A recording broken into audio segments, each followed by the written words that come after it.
Bien, donc on a vu le petit schéma de principe, on a vu ce qu'il fallait faire, maintenant on va commencer le vif du sujet, la modélisation. Donc je lance mon Fusion 360, voilà mon Fusion 360. Donc à chaque début de modélisation, première chose à faire, créer un nouveau composant. Je sais pas vraiment pourquoi, mais il faut le faire apparemment. Ok, continuons. Maintenant que j'ai créé mon nouveau composant, hop, je crée un nouveau sketch, le dessin. Je choisis mon axe. Et voilà, et maintenant je vais devoir commencer à tout dessiner. Donc je rappelle un 30 cm de diamètre. Donc je vais faire un cercle, j'appuie sur C, ça me fait un cercle. 30 cm, 300 mm.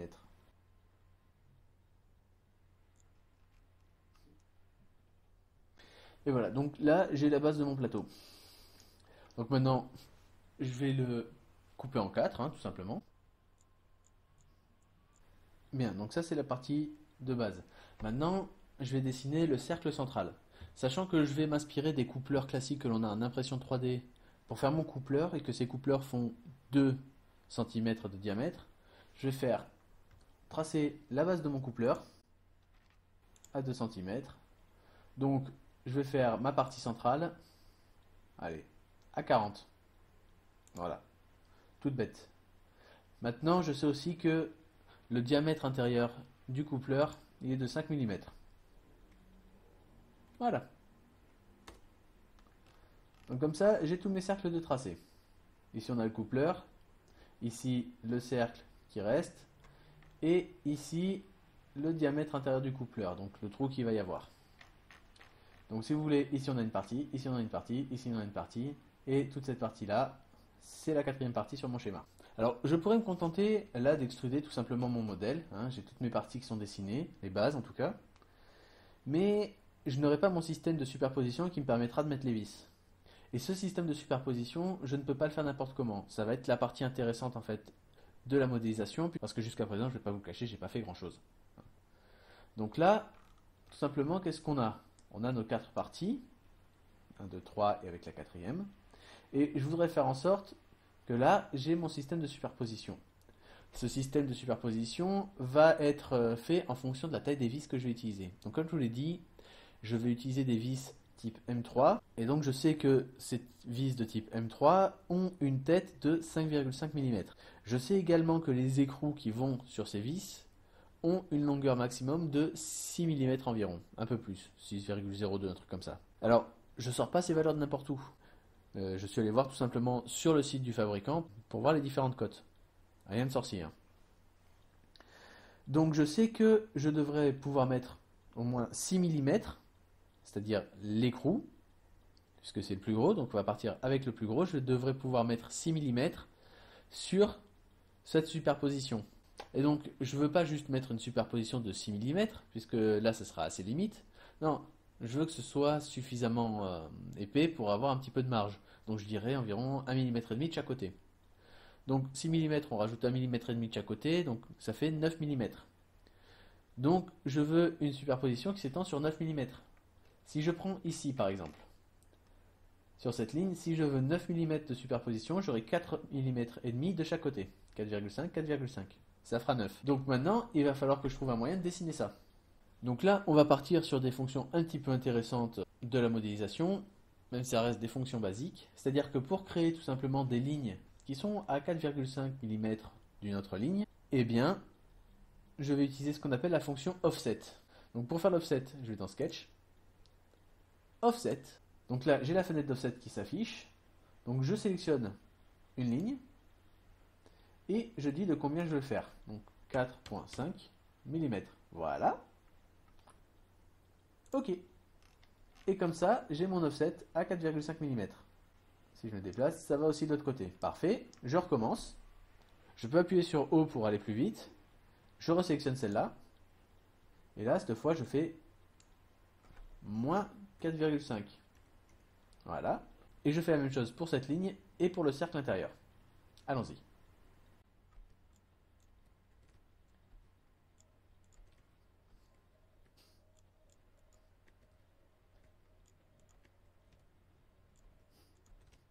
Et voilà.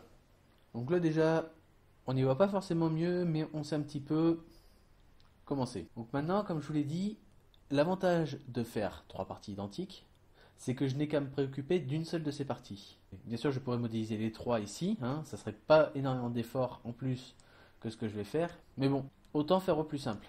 Donc là, j'ai quasiment terminé. Tout ce qui me reste à faire, c'est préparer les trous pour pouvoir mettre mes écrous et mes vis. J'ai pas besoin de charger le modèle en écrous et en vis. Alors je sais que dans le, Alors je sais que dans le cahier des charges initiales, j'avais dit qu'il fallait lester le plateau.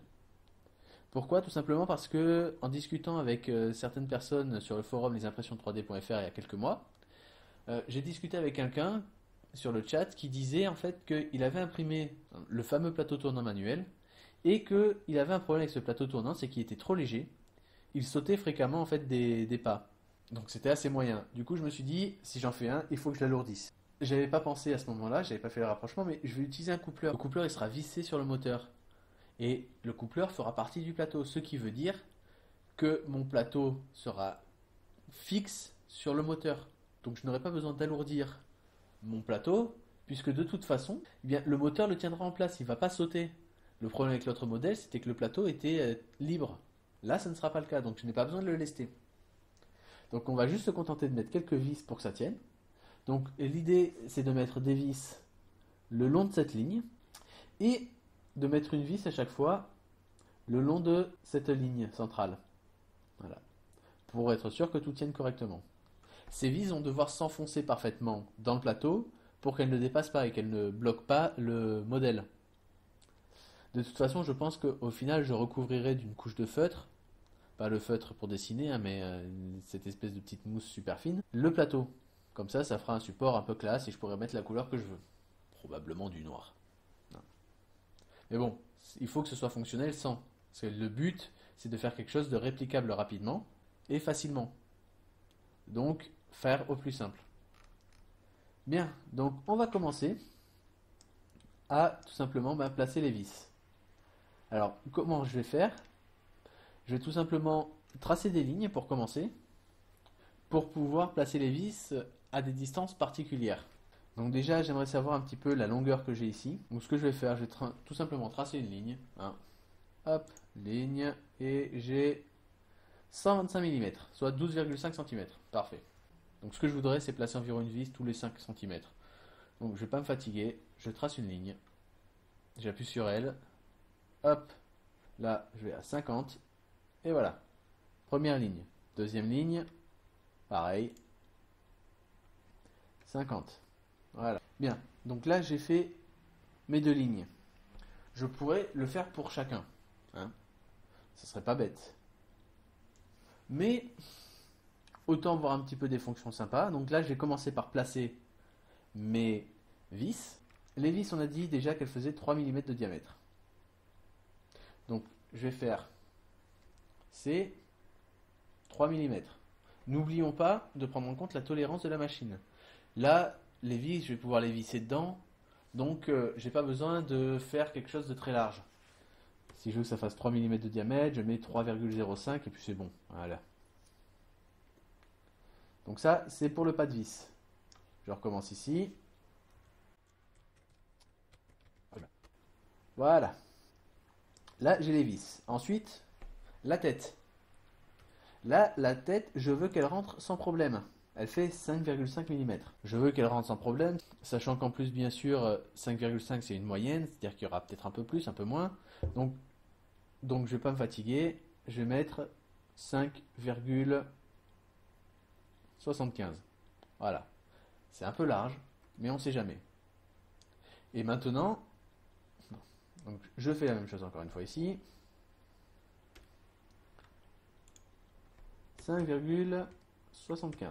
Parfait. Maintenant, je vais faire l'emplacement pour mes écrous.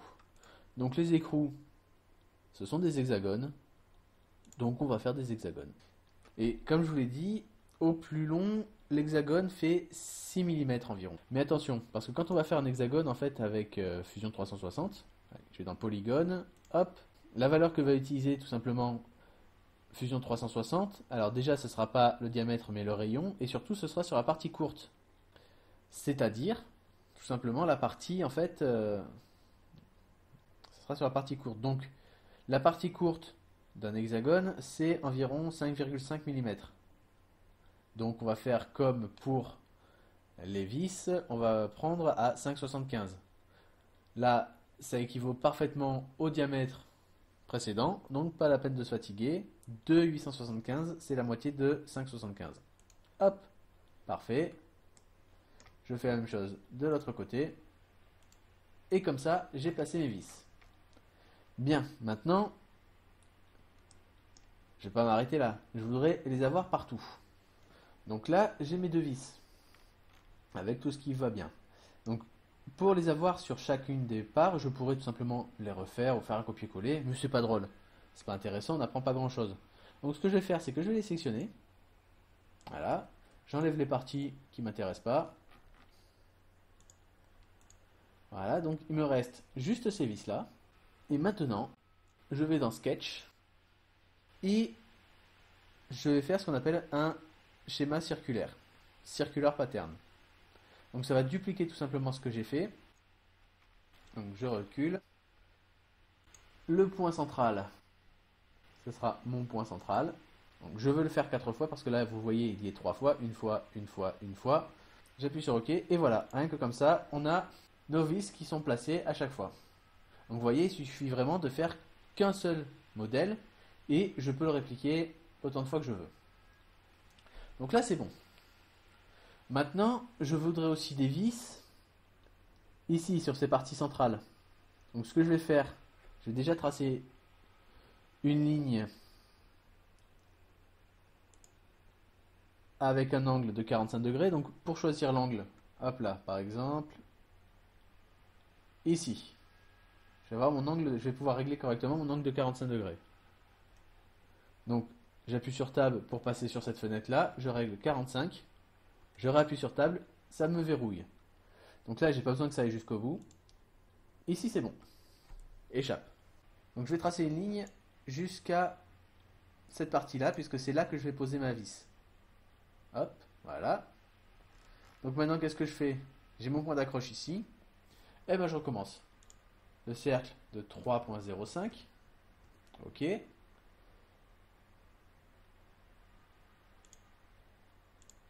Le cercle de 5,75. Et le polygone, l'hexagone, de 5,75. Voilà. Et encore une fois, je vais sélectionner ça et je vais faire un pattern circulaire. Bien, donc là, je relance mon pattern circulaire. Cette fois, je ne me fatigue pas, je sélectionne directement ça, ça. Hop, toutes mes lignes que je veux reproduire. Et voilà, ce sera plus simple. Donc ça, pareil. Je choisis maintenant Center Point, le centre. J'en veux 4. Je regarde ce que ça donne et c'est parfait. Et voilà. Rien que comme ça, j'ai l'emplacement pour chacune de mes vis. Je vais donc avoir 16 vis à placer. C'est pas énorme. Sachant que ces vis-là centrales sont vraiment facultatives. Je les mets pour m'assurer que tout soit bien positionné au centre.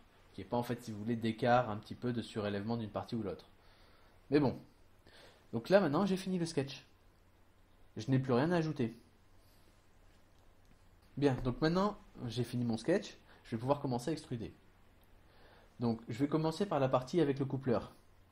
Donc ce que je vais faire, j'appuie sur E pour extruder. Et je vais sélectionner les parties extrudées. Donc ce que je vais faire, déjà pour commencer, c'est sélectionner la partie centrale. Voilà, parce que je vais tout extruder. Vous allez voir pourquoi après. Ensuite, je m'assure de prendre les écrous.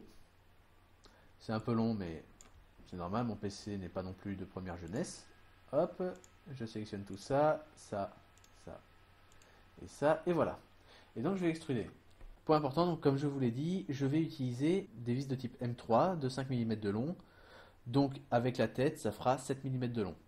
Donc je vais devoir extruder 7 mm. Mais pas de suite. Pas de suite parce que vous voyez, j'ai tout pris. Alors que normalement, il y a une partie haute, une partie basse. Donc une partie qui ne devrait pas être extrudée et une partie qui devrait être extrudée que de la moitié. Donc ce que je vais faire, je vais extruder à 3.5. Voilà. Ça extrude petit à petit. Donc là, je vais dans Component 1, je vais faire réapparaître le sketch, parce que c'est important. Donc là, j'ai mon premier modèle de, tout simplement, 3,5 mm. Ce qui comprend absolument toutes les parties qui doivent être surélevées et les parties qui doivent être à moitié élevées. Donc maintenant, je vais choisir lesquelles je veux faire vers le haut et lesquelles je veux faire vers le bas. N'oublions pas une chose, c'est que le coupleur va être de l'autre côté du plateau, donc derrière et sur la partie centrale, ici. Donc si j'imprime sur cette face, pour que ce soit le plus simple à imprimer possible, eh bien, la partie qui va s'imbriquer va être celle-là. Ici, elle va être vers le haut. Je ne sais pas si vous arrivez à me suivre, mais vous allez voir dans pas longtemps ce que ça va donner. Bien. Donc maintenant, je vais choisir les parties. Donc les parties que je voudrais avoir en haut, je vais les réextruder à 7 mm. Donc je fais disparaître le corps. Hop, à plus. Donc je veux que toutes les parties là soient en haut et on va dire que cette partie là soit en haut aussi. Donc on recommence.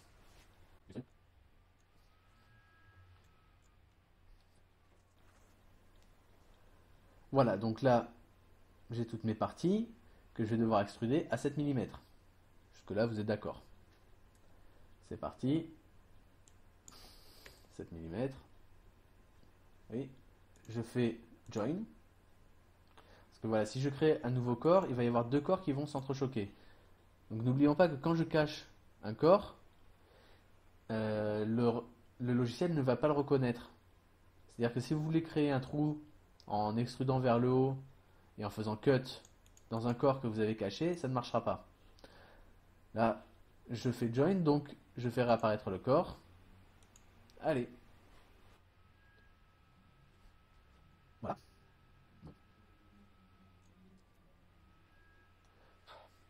Bien, donc j'ai fait réapparaître le corps.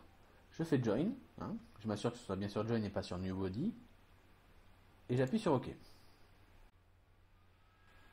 Parfait. Donc là maintenant, si on regarde un peu plus près, on a toute notre partie qui nous intéresse. Voilà, donc là on a notre première partie qui va se superposer, mais on l'a pas là et on l'a pas au centre. Donc maintenant on va travailler là-dessus. Je refais disparaître le corps. Donc clairement, il va y avoir une partie qui va devoir disparaître sur ce modèle, et je vais toutes les sélectionner. Pour l'instant, je vais m'occuper uniquement des parties de superposition. Je verrai après pour les différents trous. Donc il est parfois plus simple, sur Fusion 360 en tout cas, de d'abord créer de la matière et ensuite d'en supprimer une partie. Là, pour créer une matière en suspension, c'est-à-dire en l'air, je vais d'abord créer tout le bloc et ensuite en retirer la moitié vers le bas. Donc cette moitié à retirer. Hop, hop. Donc qu'est-ce que je fais?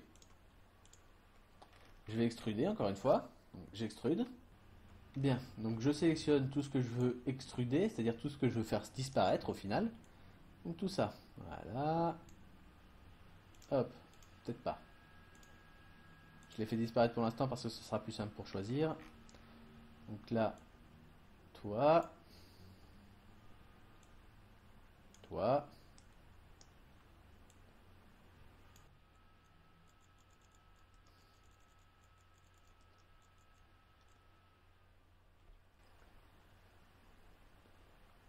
Et voilà. Sauf que j'ai oublié un petit détail, c'est que ça, j'en ai pas besoin. Bon, je le refais disparaître. Et voilà. C'est cette partie-là que je ne veux pas voir surélevée. Donc là, je vais l'extruder de 3,5 mm.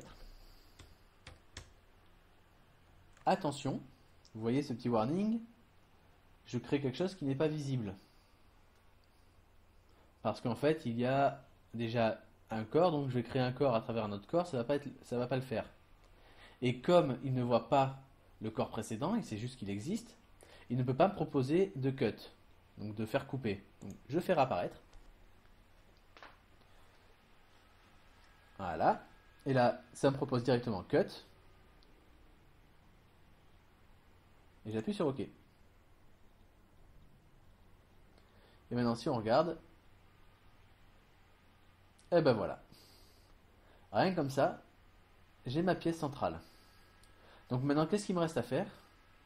Ben, tout bonnement, à faire donc, les encarts ici à mettre en dessous pour mettre les écrous et les trous en haut pour mettre les vis. Donc ce que je fais, je refais disparaître mon corps. Hop, je me remets en haut. Je vais faire à chaque fois les trous pour les vis. Hein. On va commencer par ça. Donc j'extrude mes trous pour les vis.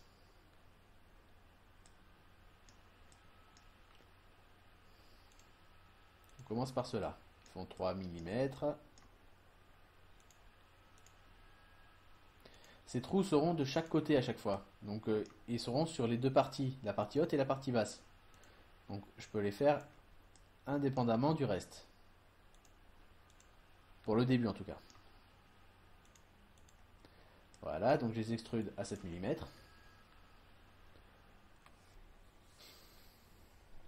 Et je vais faire apparaître le corps. Et cut. Parfait. Donc ces trous sont constants. Parfait. Donc maintenant pareil pour ce qui est des écrous. Attention, je ferai disparaître le corps. Donc je dois faire que ces deux écrous là. Parce que ce sont mes deux parties basses. Je sélectionne tout ça. Ce sont mes hexagones. Peu importe qu'il y ait les trous à l'intérieur ou pas. Pas grave. Je vérifie que j'ai tout bien pris. Parfait. Je fais apparaître le corps. Et j'extrude. Je sais que l'épaisseur de ces petits écrous, c'est environ 2,4 mm. Je vais le mettre à 2,5 parce que un petit peu prendre en compte la tolérance, le fait qu'il va y avoir des supports peut-être à l'intérieur. Donc 2,55, allez. Cut. Voilà. Donc là, en dessous, parfait. Vous allez voir, c'est pas super épais, mais c'est suffisant. Maintenant, plus compliqué, les têtes de vis. Alors les têtes de vis, je pourrais tout simplement créer le trou, réextruder, puis recréer encore le trou derrière. Mais je vais vous montrer une autre technique. Hop là, on se remet sur le top. Donc ce que je vais faire, pour ne pas me fatiguer, c'est que je vais tout simplement recréer un nouveau sketch, hein, donc un nouveau dessin. Sauf que je vais choisir comme face cette face-là. Voilà. Et donc maintenant, je vais retracer mes cercles à 5,75. J'ai fait disparaître tout à l'heure le sketch numéro 1. Bien vérifier que le dessin se fait sur la face. Vous allez voir, parce que si vous le faites en dessous, ça ne sert à rien. Donc je fais réapparaître le sketch numéro 1 pour pouvoir superposer le tout. Parce que vous allez voir, tout simplement, je refais un cylindre. Hop, 5,75. Voilà. Je vérifie bien. Et voilà. Et je fais ça pour tous mes cylindres, y compris celui-là. Je fais également celui-là. Pourquoi? Tout simplement parce que je vais mettre une vis ici aussi. Pourquoi? Tout simplement pour que ça fasse un petit peu symétrique, hein, propre. On continue. Voilà. Vous voyez ces barres qui apparaissent en violet à chaque fois, ou ces cercles d'ailleurs, c'est ce qu'on appelle des projections. Ces projections, en fait, c'est quand on projette un sketch sur un autre sketch. Donc on pourrait utiliser aussi cette méthode pour tout simplement projeter le cercle du premier sketch sur le deuxième. Donc ça c'est bon, j'ai fait tous mes trous. Hop, je vais extruder. Je fais disparaître le sketch numéro 1. Je fais disparaître le corps. Hop. J'extrude ça. Pas besoin de prendre le pièce centrale, mais bon. Voilà, ça, ça, ça, et ça. Cut. En distance, je mets moins 2,2. Hein, la tête, elle fait 2 mm de haut, donc allez, 2,2, c'est sympa. Je fais réapparaître le corps pour m'assurer que ça cut bien. J'appuie sur OK. Et comme ça, j'ai mes trous. Et voilà, rien que comme ça, j'ai ma première pièce. Quasiment terminée, puisqu'il me manque juste un trou ici. Je rajoute ça vite fait.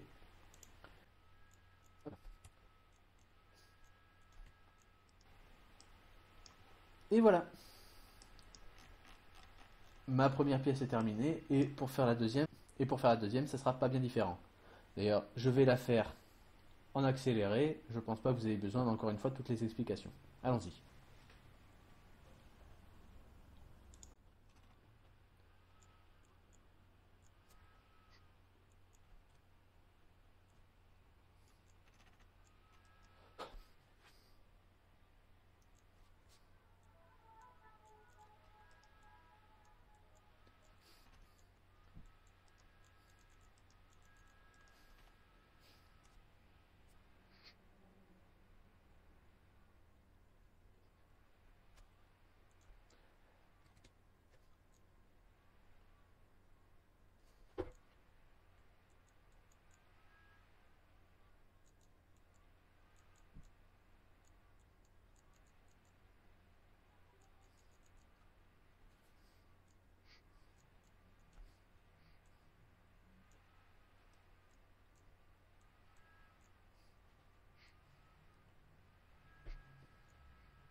Et voilà, comme ça, j'ai les parties qui sont pas très bon. Alors, je reviens dessus pour avoir cette cohérence, me permet de faire la partie sport. On se permet de décaler un petit peu, pétrer et le reste de faire. Donc, là, faire la couleur, en dessous, en couleur. Je l'utilise complètement de couleur pour travailler. Ils ont un diamètre de 2 cm à l'extérieur et un diamètre intérieur de 5 mm. Donc, je vais tout simplement en faire un suffisamment long pour pouvoir mettre l'axe du moteur. Donc, je pense d'environ 4 cm. Donc, je vais tout simplement faire un axe de 4 cm avec un trou au milieu. Allons voir ça. Hop, bottom. Donc là, je peux cacher le corps 2, j'en ai plus besoin. Je cache le 1 aussi pour l'instant. J'extrude tout ce qu'il faut. Sachant que j'avais déjà fait le trou de 5 mm. Donc hop, hop, hop, hop, hop. Je vérifie que j'ai tout bien pris. Parfait. Donc là, je vais extruder de moins, je dis quoi, 4 cm? Allez. Et je ramène le corps numéro 1 pour join.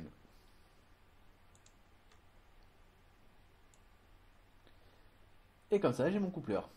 Donc là, j'ai mon cylindre, mais bien sûr, je ne peux pas m'arrêter ici, parce que sinon, le moteur va tout simplement tourner dans le vide.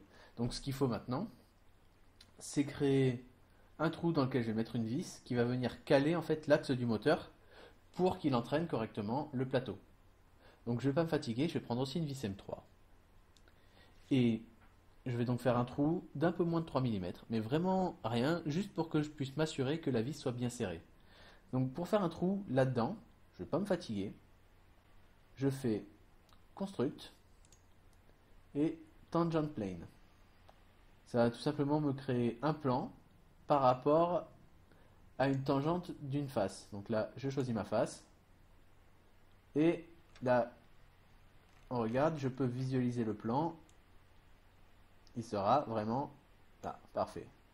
Ok. Là, j'ai mon plan. Je peux créer mon sketch sur ce plan. Donc là, j'ai l'axe central là en vert qui va me permettre de me dire où est le centre de mon cylindre, ce qui est très pratique puisque je vais faire un trou dedans. Et donc, je ne vais pas me fatiguer. Je vais me mettre par exemple ici. Je vais faire un cercle. Ici. Comme je vous l'ai dit, je vais faire, allez, sachant qu'il va y avoir la tolérance de la machine, 2,95. Voilà. Il faudra faire attention en mettant la vis, hein, mais c'est pas bien grave.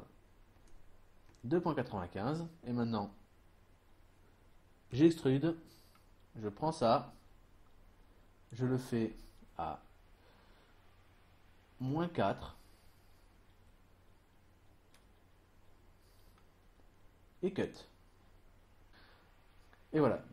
Donc là, ça traverse complètement, c'est pas bien grave, hein, c'est pas mal. Ça, je peux la mettre, quand j'ai usé un pas de vis, je peux le mettre de l'autre côté. C'est pas bête. Et voilà. Rien que comme ça, j'ai fini les parties de mon plateau. Sachant que, eh bien, la partie numéro 2, celle-là, je peux la répliquer autant de fois que je veux. Donc là, pour montrer un petit peu le produit fini, ce que je vais faire, c'est que je vais dupliquer celui-là. Donc, je vais créer un pattern circulaire. Donc, je ne vais pas prendre face, je prends corps. Je choisis ce corps-là. Je sélectionne mon axe. Je vais prendre l'axe vert. Je fais disparaître l'autre corps. Voilà. Mais je vais prendre plutôt un angle. Et l'angle, je vais prendre pas 180 degrés. Presque. Vous avez vu, c'est presque ça. Je veux qu'il y ait 180 degrés entre chaque. Mais en fait, je vais prendre un moins. Et voilà. Rien que comme ça. J'appuie sur OK.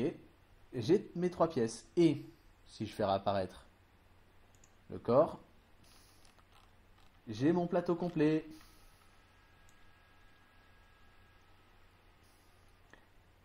Et voilà. Donc maintenant, il ne me reste plus qu'à exporter toutes ces pièces. Donc juste les deux, la 1 et la 2 qui nous intéressent. Les exporter en STL. Donc pour ça, rien de plus simple. Je fais un clic droit. Save as STL. Raffinement haut. OK. J'appuie sur OK. Alors là, c'est un autre projet. Etnaran 3D. Plateau. Nouveau dossier. Et STL. Voilà. Nouveau dossier. Plateau. Sachant qu'une chose qui est intéressante avec Fusion 360, le logiciel que j'utilise, c'est que ça sauvegarde tout sur un serveur privé en ligne. Donc si je l'installe sur plusieurs PC et que je me connecte à chaque fois avec mon compte, j'ai accès à tous mes programmes, à tous mes modèles. Voilà, donc plateau. Donc là, c'est P1 plus coupleur. Voilà, et maintenant body 2, save as STL. Et 2. C'est complètement terminé. Alors je sais pas du tout combien va durer cette vidéo, puisque là j'en suis à 1h20 d'enregistrement, hein. Mais bon, ça va faire beaucoup moins. Et voilà, donc cette vidéo est terminée. J'espère qu'elle vous aura plu. J'espère que vous aurez appris 2-3 petites choses. Pour la suite de ce projet, eh bien, il va y avoir d'autres phases de modélisation et aussi des phases de test d'impression. Vous avez vu là, j'ai pas toujours pris en compte la tolérance de l'imprimante. Ce qui veut dire que, surtout sur les parties qui se superposent, je risque d'avoir quelques problèmes. Et donc de devoir revenir un petit peu à la table à dessin. Ça peut arriver, donc ce que je vais faire, c'est que je vais en prendre un petit morceau, je vais l'imprimer et voir comment ça s'emboîte. Et rien que comme ça, je pourrais savoir si j'ai fait le bon choix ou pas. Donc ces tests d'impression, je ne les ferai pas en vidéo, à part s'il y a vraiment quelque chose de gros à montrer, je les montrerai sur Twitter tout simplement. Donc j'espère que cette vidéo vous a plu. N'hésitez pas à réagir dans les commentaires, à partager vos impressions, à me dire si vous auriez fait différemment. On est tous là pour apprendre. N'hésitez pas à mettre un pouce bleu à la chaîne, ça fait très plaisir. À vous abonner, si ce n'est pas déjà fait. À partager cette vidéo pour faire un petit peu connaître la chaîne à d'autres personnes. Et moi je vous dis à très vite pour une prochaine vidéo. Ciao!